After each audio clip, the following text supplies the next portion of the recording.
Entscheidend beim Sim-Racing und auch bei Rennspielen wie Gran Turismo 7 ist nicht nur der richtige Einsatz eines Lenkrads, sondern auch das korrekt eingesetzte Force-Feedback des Lenkrads. Denn da kann man schnell Fehler machen. Wie das richtige Setup für ein realistisches Fahrgefühl in GT7 aussieht, das zeige ich euch jetzt. Natürlich könnt ihr Gran Turismo 7 auch mit Controller spielen. Sogar sehr gut damit. Einige Spitzenfahrer fahren sogar mit Controller. Aber für das bessere Fahrgefühl und für noch schnellere Rundenzeiten nehmt ihr natürlich besser ein Lenkrad, sei es von Fanatec, Thrustmaster oder Logitech. Aber nur mit den korrekten Einstellungen habt ihr dann auch genug Fahrspaß und auch schnellere Zeiten. Und dazu schauen wir mal auf die Rennstrecke. Bei den Einstellungen an der Rennstrecke könnt ihr bei den Controller-Einstellungen euer Setup ganz genau einstellen. Und da gibt es eben speziell für Lenkräder zwei Einstellungen bei Force Feedback, nämlich einmal das maximale Drehmoment und einmal die Empfindlichkeit. Was ist da der Unterschied? Das maximale Drehmoment gibt die gesamte Stärke des Force Feedback an. Also das beeinflusst also den Gegendruck am Lenker, genauso wie die Effekte, die am Lenker ankommen. Dann gibt es die Force Feedback Empfindlichkeit und die Empfindlichkeit gibt an, wie stark die Effekte kommen. Nicht der Gegendruck, sondern nur die Effekte. Das heißt Unebenheiten auf der Strecke, die Curbs, Kontakt mit dem Gegner, Kontakt mit der Bande, wie stark das ankommen soll. Und natürlich ist die Frage jetzt, was stellt ihr hier ein? Wir fangen an mit dem Logitech G29. Beim Logitech G29 ist am besten, ihr stellt beides auf Faktor 5 ein. Und zwar maximal auf 5. Vor allen Dingen bei Rennwagen gilt das. Warum nicht mehr, ist jetzt die große Frage. Warum solltet ihr nicht auf 10 gehen beispielsweise? Die Skala geht ja bis 10.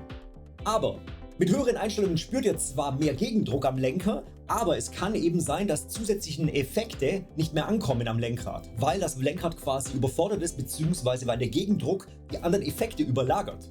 Außerdem gibt es da noch ein weiteres Problem, das nennt sich Clipping. Das habt ihr vielleicht an eurem Lenkrad schon erlebt, und zwar, dass das Lenkrad plötzlich klackert. Das fällt gleichermaßen bei dem Logitech auf, genauso wie bei einem Fanatec, dass plötzlich so ein Klackern kommt, und das nennt sich Clipping. Das bedeutet, dass das Force Feedback zu stark ist, das anliegt. Und das übersteigt die Kräfte des Lenkrads. Und deshalb müssen wir da ein bisschen runterpegeln. Deshalb stellen wir die beiden Werte beim Logitech G29 auf 5 und 5. Nötigenfalls kann es sein, dass es immer noch zu stark kommt, das Ganze. Dann stellt ihr auf beides auf Faktor 4 ein. Beispielsweise bei schnelleren Rennwagen, da kann das sein, dass das Force Feedback zu stark ankommt. Weiter geht's mit dem Logitech G923. Das ist ja im Grunde genau dieselbe Geschichte, allerdings mit einem Bonus. Das G923 hat True Force. Das ist ja eine soundbasierte Rumble-Funktion in der Lenkradbasis. Das sorgt allerdings aber auch für mehr Geräusche am Lenker und es verwässert leider auch die normalen Force-Feedback-Effekte. Einfach deswegen, weil es ein zusätzlicher Effekt ist, der quasi da mit reinspielt ins Force-Feedback oder spürbar ist.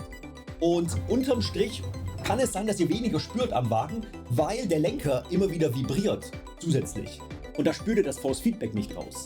Das True Force ist am Lenker nicht abschaltbar, aber über die Optionen könnt ihr das Force Feedback doch tatsächlich abstellen, und zwar über Controller, Einstellungen, Vibrationsfunktion. Und hier könnt ihr zum einen die Vibration an- und ausschalten oder die Stärke eben entsprechend nach unten justieren. Und ich für meinen Geschmack stelle hier die Vibration auf 20-30%, mehr nicht, denn dann habt ihr immer noch die True Force Effekte, denn dafür habt ihr das G923 auch, aber es ist relativ dezent der Effekt und ihr spürt auch das Force Feedback weiterhin, eben mit den 5 Einstellungen.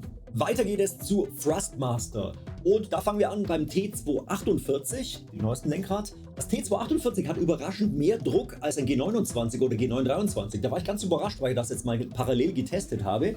Zumindest in Gran Turismo 7 habt ihr ein durchaus satteres Force Feedback. Zudem ist das Force Feedback am T248 auch einstellbar in 3 Stufen. Aber dafür gibt es eine Gefahr, nämlich auch wiederum das Clipping. Das heißt, die Stärke ist zu hoch fürs Lenkrad und ihr spürt dann unterm Strich zu wenig. Und deshalb solltet ihr zunächst mal das Force Feedback am Lenkrad auf 1 herunterdrehen und im Spiel das maximale Drehmoment auf 4 und die Empfindlichkeit auf 2, denn sonst kommen die Effekte zu krass. Zumindest bei Rennwagen bin ich damit gut gefahren. Nötigenfalls schaltet ihr bei Straßenwagen, wenn ihr zu wenig spürt, auch hier auf 5. Was mir am T248 auch noch aufgefallen ist, dass es erheblich laufruhiger ist als im G29, denn die Logitech Lenkräder, die klappern ganz schön. Mit einem großen Aber, die Schaltwippen am T248 sind sehr, sehr laut. Weiter geht's gleich mit dem Thrustmaster T300 RS. Das ist noch laufruhiger als das T248. hat auch ein sehr angenehmes Force Feedback, ein sehr natürlich wirkendes, und es ist aber gleichzeitig auch sehr druckvoll, eben noch ein Stückchen druckvoller als beim T248. Hier stellen wir aber dennoch dasselbe ein, maximales Drehmoment auf 4 und die Empfindlichkeit auf 2. Eventuell, je nach Wagen, sogar das maximale Drehmoment nur auf 3.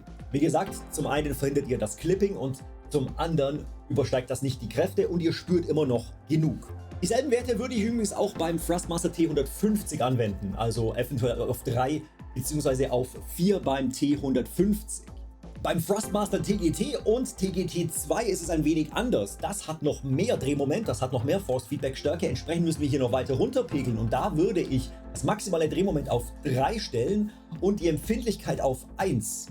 Denn sonst kommt das Drehmoment zu hoch an und zu stark, und bei Straßenwagen könnt ihr eventuell das maximale Drehmoment von 3 auf 4 stellen, aber die Empfindlichkeit wirklich nur auf 1, weil das TGT wie gesagt hohe Kräfte liefert. Deshalb müsst ihr das Ganze auch herunterpegeln und das Gute ist, dann habt ihr auch eine erheblich ruhigere Fahrt. Natürlich kommen dann die Effekte subtiler herüber, aber das macht nichts, ihr spürt immer noch genug. Ihr müsst euch nur daran gewöhnen. Weiter geht's mit Fanatec und zwar dem DD Pro, dem offiziellen Gran Turismo Lenkrad. Ich habe dazu schon mal ein Video gemacht, wie ihr das Setup am besten macht, denn bei Fanatec ist es ja wieder ein Spezialfall. Hier könnt ihr nicht nur im Spiel das Force Feedback einstellen, sondern auch direkt am Lenker selbst. Aktuell fahre ich am DD Pro mit folgenden Werten: Sensitivität auf automatisch, Force Feedback auf 100, Force Feedback Stärke, FFS auf Peak, NDP Wert auf 50, NFR, Natural Friction auf 50, ebenso NIN Wert auf Off, die Interpolation auf 8 und die restlichen Werte auf 100 lassen. Abgesehen natürlich von Brake Force, je nachdem was ihr da haben wollt, welche Bremskraft ihr auch benötigt. Im Spiel, in Gran Turismo, stellt ihr das Force Feedback dann auf 5, maximales Drehmoment, und die Empfindlichkeit auf 1. Und dann, ausgehend davon, stellt ihr dann nur noch am Lenkrad ein wenig ein, was euch da am besten passt. Ob ihr da vielleicht mehr Friction haben wollt, mehr Gegendruck, schnellere Rückstellkraft oder ein bisschen bessere, exaktere Effekte oder mehr Dämpfung.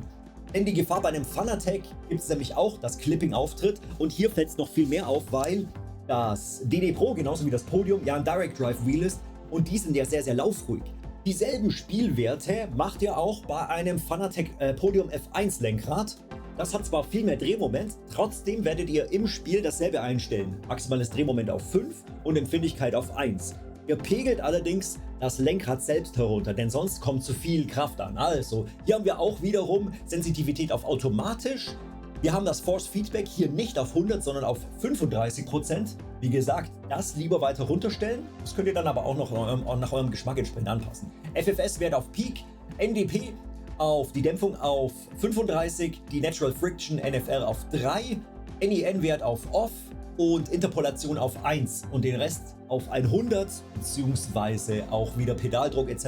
nach eurem Geschmack. Damit fahre ich relativ gut, damit habe ich ein sattes Force Feedback, vor allen Dingen in den Rennwagen. Teilweise kann man darüber streiten, ob man das Force Feedback auch hier ein bisschen höher dreht, wenn man einen Straßenwagen fährt, da ist nämlich das Gefühl nicht ganz so da, allerdings dann am Wheel, nicht in den Spieleinstellungen. Die ganzen Setups für meine beiden Lenkräder, für das Podium F1 und für das DD Pro habe ich euch unten in der Videobeschreibung nochmal angegeben. Diese Werte, die ich euch jetzt hier gebe und Einstellungen, das sind reine Erfahrungswerte von mir. Also ich persönlich fahre damit sehr, sehr gut, egal ob es auf dem Logitech, einem Thrustmaster oder einem Fanatec. Das ist natürlich auch alles Geschmacksfrage, habe ich schon festgestellt, denn beim Force Feedback Einstellungen, da streiten sich die Geister. Manche wollen viel mehr einen höheren Gegendruck, manche fahren dagegen mit kaum Gegendruck. Wie gesagt, ihr könnt aber das mal als Basis nehmen und dann vielleicht daran ein bisschen anpassen und dann habt ihr hoffentlich auch ein besseres Fahrgefühl und natürlich dann auch letzten Endes auch schnellere Rundenzeiten, weil ihr mehr vom Auto spürt. Ich hoffe, meine lieben Leute, das war hilfreich für euch. Lasst gerne ein Abo und Like da, wir sehen uns beim nächsten Mal. Gute Fahrt!